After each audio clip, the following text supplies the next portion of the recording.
اب اسے کتنا بیدار کرو گے؟ یہ تمہارے اوپر قیامت والے اللہ تمہیں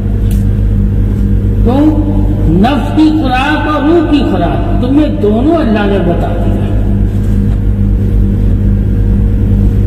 یعنی کہ اللہ نے اپنا حق ادا کر دیا ہوا ہے،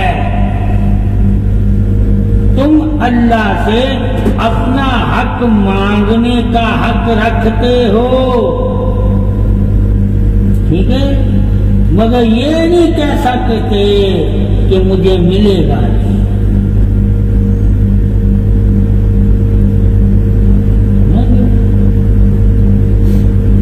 جب حق مانگنے والے کو یقین ہو اللہ کے ذات پر اور اس کے وعدوں پر، تو وہ بھی کہے گا نہیں کیا اللہ روزے میں اگر اسے دنیا میں کچھ ملا نہ ہو تو اللہ کہے گا نا کہ میں نے تو حق دینے کے لیے تجھے حقدار بنایا تھا، حق دینے کے لیے تجھے حقدار بنایا تھا، مگر انسان کیا کہے گا؟ مجھے کیا اللہ کہے گا تجھے انسان بنانا ہی تو حقدار بنانا تھا، کیا بنانا تھا؟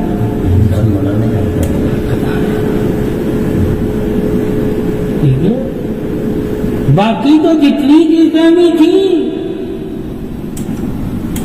ٹھیک ہے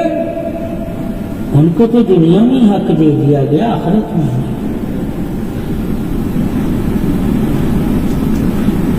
تمام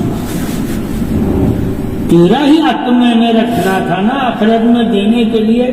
تو نے کوئی حق ادا کیا ہوگا تو آج مجھ سے حق مانگ سکتا ہے اپنے لیے، تو ہم اپنے لیے مانگتے ہیں اللہ سے،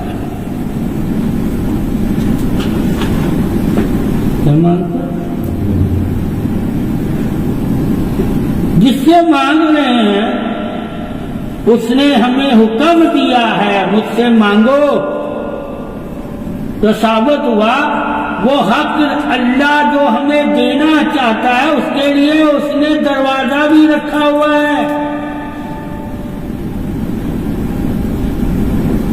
اور اس دروازے پہ جو دستک ہے وہ تمہاری دعا ہے، اور جب اللہ نے تجھے دعا کا شرف دے دیا تو وہ تمہیں دینا چاہتا ہے تو دعا مانگتا ہے، جسے اللہ دینا چاہتا ہے نا حق وہی دعا کرتا ہے، مگر اللہ سے وہی مانگنا جو اللہ تیرے حق میں تیری تعریف بنائے، کہیں ایسا نہ ہو کہ تو اس کا حق مانگے جس کا اللہ نے تجھے مانگنے کا حکم ہی نہیں دیا، ٹھیک ہے، وہ کون ہے؟ نفس، کون ہے؟ نفس، جو اپنے نفسوں کے لیے مانگتے ہیں وہی تو گمراہ ہے، جو آخرت کے لیے، ایمان کے لیے، سلامتی کے لیے، قرب کے لیے، برکت کے لیے، وسعت کے لیے، علم کے لیے، نور کے لیے اللہ سے مانگتے ہیں وہی اللہ کے دوست، ٹھیک ہے، یہ جو تیرے نفس کا تجھ پہ حق ہے اللہ نے اسے مانگنے کو نہیں کہا، کہا اسے حاصل کر، جس طرح پرندے اپنا رزق حاصل کرتے ہیں، حاصل کر کے پھر شکر کر، اگر نہیں حاصل ہوتا تو صبر کر، یہاں صبر اور شکر کرنا جس طرح پرندے کرتے ہیں، مگر مانگنے کا نہیں، یہاں مانگنے کے لیے طریقہ اور ہے، اللہ مجھے طاقت دے تاکہ میں اپنا رزق حاصل کر دوں. اللہ مجھے ایسا شعور دے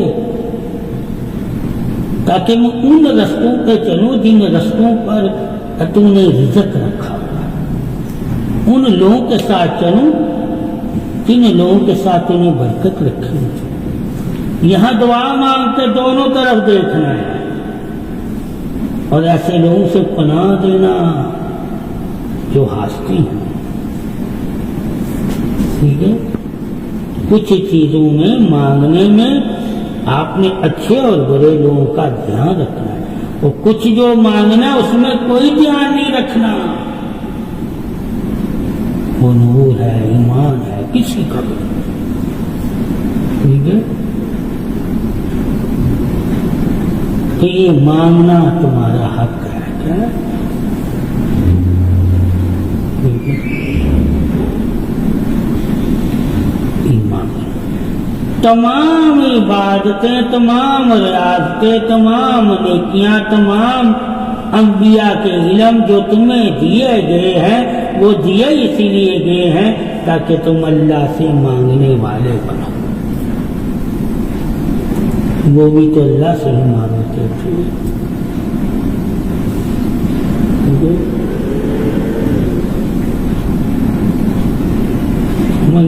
تو 1,26,000 انبیاء کے بارے میں جانتا ہوگا، اسے علم ہوگا کہ کسی انبیاء کو اللہ نے منع نہیں کیا، دیا ہے جب جب انہوں نے مانگا. ٹھیک ہے، تو اس کا اللہ سے مانگنے میں یقین کامل ہو جائے گا. ٹھیک ہے، اور پھر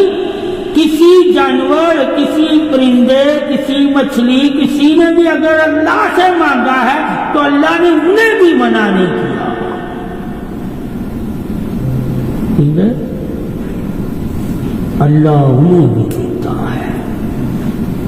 پھر کوئی کافر، منافق، مشرک، یہودی، نصرانی، کوئی بھی انسان ہے، اس نے بھی مانگا ہے تو اللہ نے اسے بھی دیا ہے، چاہے وہ ایمان رکھتا ہے یا نہیں رکھتا، اللہ کو پہچانتا ہے یا نہیں. یعنی کہ اوپر کے ذریعے بھی، شرک کے ذریعے بھی اگر وہ مانگ رہا ہے، یعنی کہ بت پرستی کر کے بھی وہ مانگ رہا ہے، تو پھر بھی اللہ کہہ رہا ہے میں اسے دے رہا ہوں. وہ بت اسے نہیں دیتے.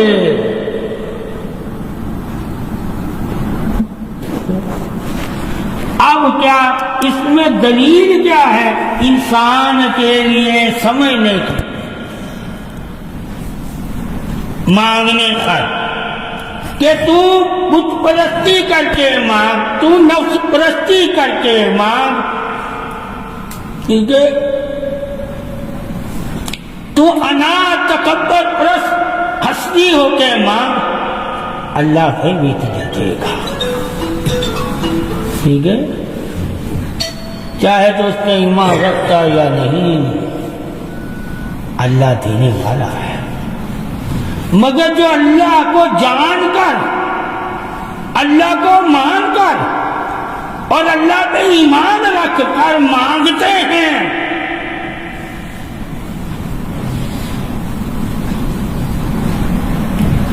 ان کی فضیلت اللہ کے بندوں میں شامل ہو جاتی. یہ اللہ کی مخلوق ہے. انسان افضل، اللہ سب کو دے رہا ہے اور اللہ ہی دینے میں قادر ہے. اور کوئی نفس چاہے جاندار ہے یا بے جان ہے وہ تمہیں نہیں دے سکتا، کیوں اللہ نے اسے دینے میں قادر نہیں بنایا. وہ اتنا ہی تجھے دے گا جتنا اس کے پاس ہوگا. اور جب تو دیکھے گا کہ جتنا جس کے پاس ہے وہ اتنا دے سکتا ہے تو تم روح زمین پر جب نظر کرو گے تو تم کہو گے کہ اس سے تو پوری خلقت کو تو نہیں رزق دے سکتا، تو یہ پھر بڑا خدا کیسے ہو سکتا؟ ٹھیک ہے، اللہ تو کہتا ہے میں تو تمام مخلوق کا رازق ہوں، یہ تو صرف کہتا ہے جو مجھے ملا اس کا میں رازق ہوں، جو اس سے نہیں ملتا وہ اسے بھی دیتا ہے، اور وہ کیڑے مکوڑے سانپ بچھو کبوتر سب کو دیتا ہے۔ اے انسان تو چند کو دیتا ہے، اب چند کو دینے والا خدا نہیں، اللہ وہ ہے جو سب کو دیتا ہے۔ اسی لیے کہتے ہیں کہ کسی کو بھی دینے کی وجہ سے خدا نہ کہنا،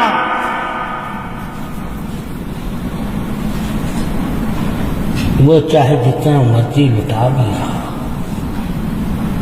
وہ اللہ کے دیے سے لٹا رہا ہے جتنا اللہ نے اسے دیا ہے، مگر جس کو اللہ کا پتا ہوگا کہ اللہ کے پاس کتنا ہے، وہ کبھی بھی کسی بندے کو خدا نہیں مانے گا دینے میں، وہ کہے گا اللہ کے پاس تو اتنا ہے کہ ساری مخلوق بھی اگر اپنی اپنی خواہش سے بڑھ کر اللہ کے خزانے سے لے لے اور اللہ انہیں نواز دے بے نیازیوں سے، پھر بھی اللہ کے خزانے میں مکھی یا مچھر کے پر جتنا بھی فرق نہیں پڑتا، اور جس کے خزانے میں فرق نہ پڑے دینے میں اسے اللہ کہتے ہیں، اسے اللہ کہتے ہیں۔ تو مانگو اس اللہ سے جس کے خزانے میں کمی نہیں ہوتی، وہ چاہے ساری مخلوق ہی کیوں نہ اپنی اپنی مرضی سے خزانے اللہ سے لے لے، اللہ اگر تمام خزانے تمام مخلوق کو بانٹ بھی دے، پھر بھی اللہ کے خزانے میں مکھی کے پر جتنا بھی فرق نہیں پڑتا، مگر انسان کے خزانے میں فرق پڑتا ہے۔ جن کے خزانوں میں فرق پڑتا ہو ان کو خدا نہ کبھی کہو، وہ محتاج ہے اللہ کے، محتاج ہے اللہ کے، اور جو اللہ کا محتاج ہو وہ کبھی اللہ نہیں ہوتا،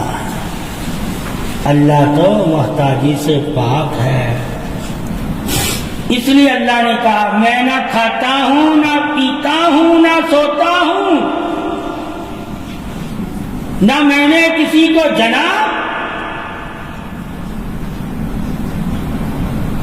اور نہ ہی میں کسی کا پاک ہوں۔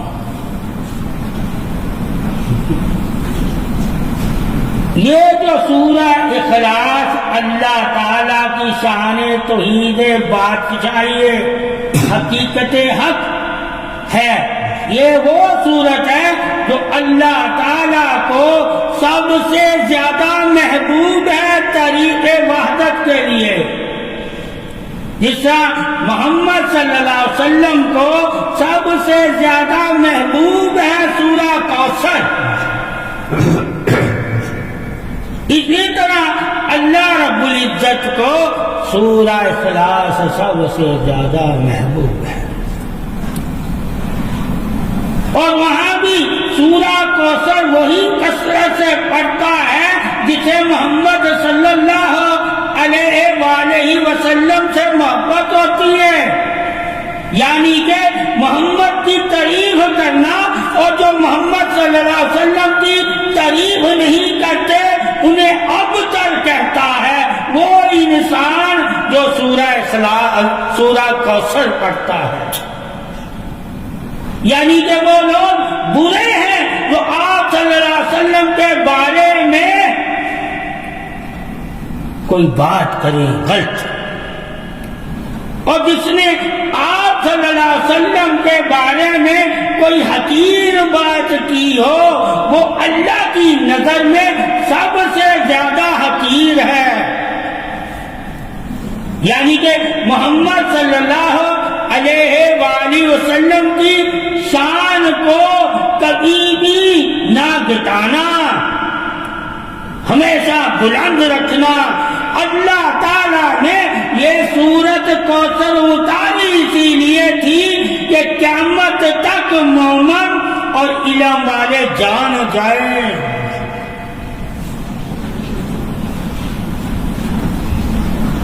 کہ محمد صلی اللہ علیہ وسلم کو اللہ نے کوثر کا وارث بنایا ہے، اور جسے کوثر کا وارث بنایا ہے وہی تو کل مخلوق کا خیر خواہ ہے، یعنی کہ کل انسانیت کا بھلا چاہنے والا، جو کل انسانیت کا بھلا چاہنے والا ہے وہ کیسے رتبے میں کم ہو سکتا ہے؟ انسانیت کا بھلا ہی تو رتبہ ہے، اور جس نے انسانیت کے بھلے کو شرف بزرگی عطائے نور کی سعادت عطا فرما دی وہی تو محمد صلی اللہ علیہ وسلم ہے۔ تو آپ صلی اللہ علیہ وسلم کی عظمت اظہار تعریف حکمرانی ہی آب کوثر اور جنت ہے۔ اللہ نے اسی انسان مومن کو آب کوثر کا جام آپ صلی اللہ علیہ وسلم کے دستے رحمت سے عطا کرنا ہے جو جنتی ہوگا، اور جو جنتی ہوگا وہی تو جانتا ہے کہ اللہ تعالیٰ نے سورہ کوثر آپ صلی اللہ علیہ وسلم کی شان میں کیوں نازل کی ہے، تاکہ محمد صلی اللہ علیہ وآلہ وسلم کی جب تم تعریف بیان کرنا چاہو تو تمام انبیاء کی تعریف ایک طرف اور محمد صلی اللہ علیہ وسلم کی تعریف ایک طرف، کیونکہ تمام انبیاء اکرام بھی روزے محشر آب کوثر آپ صلی اللہ علیہ وسلم اور مولا علی کے دستے مبارک سے ہی پیے گئے۔ یہی شان ولایت رسالت توحید حق ہے کہ اللہ تعالیٰ نے مولا علی اور محمد صلی اللہ علیہ وآلہ وسلم اور آل پاک کو آب کوثر کا وارث کہہ دیا۔ یہی تو وراثت شان توحید بادشاہی تعریف صدا ہے، اور جو صدا کی تعریف والے ہیں وہی تو نور والے ہیں۔ اللہ نے صدا کی تعریف ہی نور والوں کے لیے رکھی ہوئی ہے، اور جن کے لیے اللہ نے صدا کی تعریف رکھی ہوئی ہے وہی تو بادشاہ صدا ہے، وہی تو امام صدا ہے، وہی تو کرم رحمت انعام صدا ہے۔ اللہ نے صدا آل پاک کی شان ہی تو نور سے نور تک رکھی ہوئی ہے، جس کو نور سے نور تک کی شان کا علم ہوتا ہے وہی تو آب کوثر والا ہوتا ہے، اور جو آب کوثر والا ہوتا ہے وہی تو آل پاک والا ہوتا ہے، اور جو آل پاک والا ہوتا ہے وہی تو محمد صلی اللہ علیہ وسلم کا ہوتا ہے، اور جو محمد صلی اللہ علیہ وآلہ وسلم کا ہوتا ہے وہی رب عزت اور رب ذوالجلال کا ہوتا ہے۔ اللہ کی عزت ہی تو محمد صلی اللہ علیہ وآلہ وسلم کی عزت ہے۔ اللہ نے محمد کی عزت اور محمد کے اسم کی اور محمد کے شہر کی قسم کھائی ہے۔ توحید بادشاہی عہد قسم سلامتی ہی تو محمد صلی اللہ علیہ وسلم ہے، اور جس کی اللہ قسم کھاتا ہے وہی تو محمد صلی اللہ علیہ وسلم ہے۔ اور سورہ کوثر سے جو واقف ہوگا وہی عظمت اظہار رسالت ولایت بادشاہی کا پیروکار ہوگا، اور جس نے سورہ کوثر کی عظمت کو پہچان لیا وہی تو جانتا ہے محمد صلی اللہ علیہ وسلم اور علی کرم اللہ وجہ الکریم اور فاطمہ الزہرا علیہ السلام اور حسن حسین علیہ السلام کی شان فضیلت بادشاہی کو، اور جس نے شان فضیلت عظمت بادشاہی کو جانا ہوگا وہی تو طریق ولایت اہل بیت رسالت حق کا حق ادا کرتا ہے، اور جس نے طریق رسالت ولایت شان حق کا حق ادا کیا وہی تو حق والا ہے۔ اللہ تعالیٰ نے اس صورت میں طریق عظمت شان رسالت حق ادا کیا، اور اللہ ہی محمد صلی اللہ علیہ وآلہ وسلم کا حق ادا کرتا ہے، اور جس کا اللہ حق ادا کرتا ہے وہی تو اللہ کا حق ادا کرتا ہے۔ شان حقیقت حق ہی یہی ہے کہ اگر محمد صلی اللہ علیہ وآلہ وسلم نے اللہ کا حق ادا کیا ہے تو اللہ بھی محمد صلی اللہ علیہ وسلم کا حق ادا کرے گا۔ یہی تو طریق عہد پاسدار رسالت اور پاسدار توحید اور پاسدار ولایت ہے۔ جو پاسدار توحید رسالت ولایت ہے وہی تو حقیقت میں حقدار ہے۔ شان بزرگی رسالت قرآن عظمت فرمان صدا کے، اور جو صدا کے حقدار ہیں وہی نور والے ہیں، وہی عظمت ظہور والے ہیں، وہی طریق قرآن والے ہیں، وہی طریق نور والے ہیں، وہی طریق بخشش والے ہیں، وہی طریق صبر والے ہیں، وہی طریق عطا والے ہیں، وہی طریق وفا والے ہیں، وہی طریق نور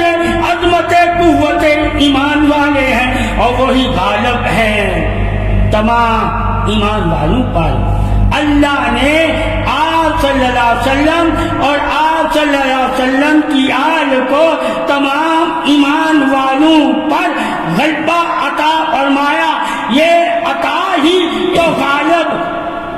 اللہ کی طرف سے ہے، جو جانتا ہے کہ آل پاک کو جو بھی مومنوں میں بڑھ کر مقام ملا ہے، اور یہ مقام اللہ نے محمد صلی اللہ علیہ وسلم کو دیا ہے، اور جو محمد صلی اللہ علیہ وآلہ وسلم کے مقام عظمت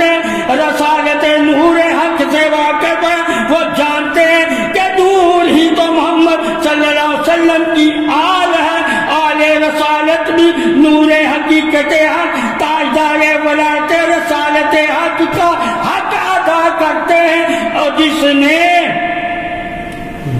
نور کا حق ادا کیا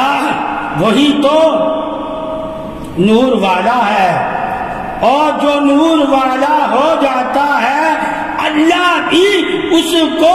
اپنے نور سے ہی نور دے کے اس کا حق ادا کرے گا۔ اور جب اللہ انسان کے ظاہر وجود پر ظاہر نور ظاہر کرے گا تو انسان دیکھ لے گا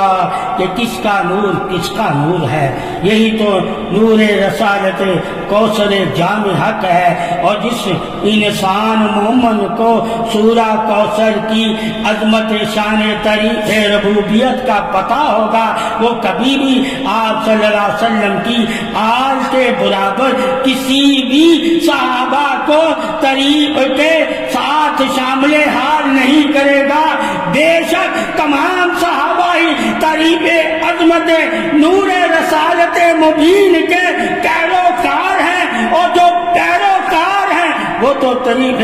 عظمت رسالت شفاعت پروردگار ہیں۔ اللہ ان کی بھی شفاعت آپ صلی اللہ علیہ وسلم کے ہی کرم سے کرے گا۔ اللہ اگر صحابہ کرام کو جنت کی بشارت دیتا ہے تو وہ بھی زبان محمد صلی اللہ علیہ وآلہ وسلم سے دیتا ہے۔ یہ طریق بشارت حق کو حق ماننے والا ہی تو مومن ہے، اور جب صحابہ کی طریق حق کو حق ماننے والا مومن ہے تو محمد صلی اللہ علیہ وسلم کی تعریف اور محمد صلی اللہ علیہ وسلم کی آل کی تعریف کو بھی تعریف والا کہنے والا مومن ہے۔ تعریف ہدایت حق ہی تو اللہ تعالیٰ نے مومن کو دیا ہے، اور مومن ہی طریق ہدایت حق کا وارث ہے، اور مومن کو ہی چاہیے کہ وہ جان لے کہ آب کوثر کے وارث کون ہے، اور جنت کے وارث کون ہے، اور جنت میں سردار کون ہے، اور جنت میں عظیم کون ہے، اور جنت میں نور کون ہے، اور جنت میں نور کا وجود کون ہے، اور جنت میں نور کا نام کون ہے۔ اللہ تعالیٰ نے جن کے ناموں کو اپنے نور کے پردوں میں لکھ کر اپنے نور سے رکھا، وہی تو آل محمد صلی اللہ علیہ وسلم ہے۔ جو جان جائے آل محمد صلی اللہ علیہ وسلم کی عظمت نور بادشاہی کو، وہ جانتے ہیں کہ اللہ تعالیٰ اور اللہ کے رسول صلی اللہ علیہ وسلم اور اللہ کے رسول صلی اللہ علیہ وسلم مقام عظمت بادشاہی کے وارث ہیں۔ اللہ نے انہیں آب کوثر کا وارث بنایا۔ جو جانتا ہے کہ آب کوثر کیا ہے، یعنی کہ قیامت کے دن پیاس بجھانے والا، وہ جانتا ہے کہ اللہ کے نبی ہی تو پیاس بجھانے والے ہیں۔ جب کوئی تمہارا مددگار نہ ہوگا، جب کوئی تمہاری پیاس دیکھ کر تمہیں ایک بوند پانی نہ دے گا،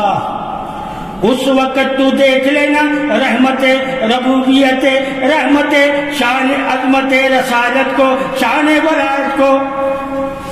اور شان اہل بیت کو، کہ وہ تمہیں پانی اپنے ہاتھوں سے آب کوثر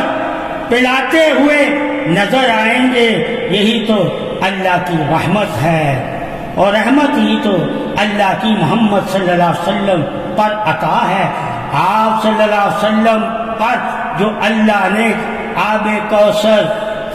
کی صورت میں عطائیں فرمائی، یعنی کہ سورہ کوثر عطا فرما کے جو تعریف فرمائی، وہ کسی اور نہ انبیاء کی ہے نہ رسول کی ہے۔ اللہ نے سورہ کوثر میں آپ صلی اللہ علیہ وسلم کی ایسی تعریف فرمائی جو پہلے کسی اور انبیاء کے ساتھ تعریف نہیں ہے۔ یہ عطا ہی تو کل عطاؤں پر غالب ہے۔ اللہ تعالیٰ نے آپ صلی اللہ علیہ وسلم پر جو عطا کی، وہ عطا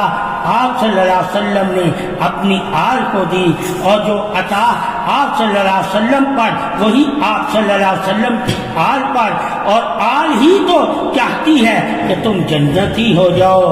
اور جہنم سے دور ہو جاؤ۔ اللہ کی شان اگر تم جاننا چاہتے ہو تو سورہ اخلاص پڑھا کرو، اور محمد کی اگر تعریف جان کر محمد کو ماننا چاہتے ہو تو سورہ کوثر پڑھا کرو۔ یہ دونوں ہی صورتیں سب سے عظیم صورتیں ہیں، اور سب سے زیادہ تعریف والی صورتیں ہیں، اور سب سے زیادہ ہدایت اور نور والی صورتیں ہیں۔ ان صورتوں میں ہی ایمان بادشاہی توحید ہے، اور ان صورتوں میں ہی شان تعریف رسالت مبین ہے۔ جو شان تعریف رسالت مبین کا حقدار ہوتا ہے، وہی تو وحدہ لا شریک کا وفادار ہوتا ہے۔ جو وحدہ لا شریک کا وفادار ہوتا ہے، وہی تو شان رسالت ولایت کا حقدار ہوتا ہے۔ یعنی کہ اللہ اور رسول اور مولا علی اور اہل بیت کی وہی تعریف کرتا ہے جو تعریف عظمت سورہ اخلاص اور سورہ کوثر سے واقف ہوتا ہے۔ اللہ کی بھی تعریف اے محمد تیرے اوپر لازم ہے، اور شان رسالت مبین کی بھی تعریف تیرے اوپر لازم ہے، اور محمد صلی اللہ علیہ وآلہ وسلم کی آل کی بھی تعریف تیرے اوپر لازم ہے، اور اتباع کرنے والے صحابہ کرام کی بھی تعریف تیرے اوپر لازم ہے، اور پیروی کرنے والی امت محمد صلی اللہ علیہ وسلم کی بھی تعریف تیرے اوپر لازم ہے۔ تعریف نور بادشاہی توحید رسالت ولایت حق ہے، تعریف نور بادشاہی توحید رسالت ولایت حق ہے۔ جسے نور ملا ہوگا اللہ کی طرف سے وہی تو تعریف کرے گا، اور جس نے تعریف کی وہی تو نور والا بنے گا، اور جو نور والا بنا وہی تو محمد کے قرب والا ہوگا، اور جو قرب والا ہوگا وہی تو حقدار آب کوثر کا ہوگا، اور جو حقدار آب کوثر کا ہوگا وہی تو مومن ہوگا۔ اللہ نے آب کوثر صرف مومنوں کے لیے انعام رکھا ہوا ہے، اور منافق اس نام کا حقدار نہیں۔ منافق کے لیے تو اللہ نے جہنم میں عذاب رکھا ہوا ہے۔ منافق بھی یہ بات جان لے کہ اللہ تعالیٰ پوری انسانیت میں کافر ہندو منافق یہ جان لے کہ اللہ تعالیٰ نے انسان کو جب کفر، حدت اور گمراہی کی وجہ سے عذاب جہنم یعنی عذاب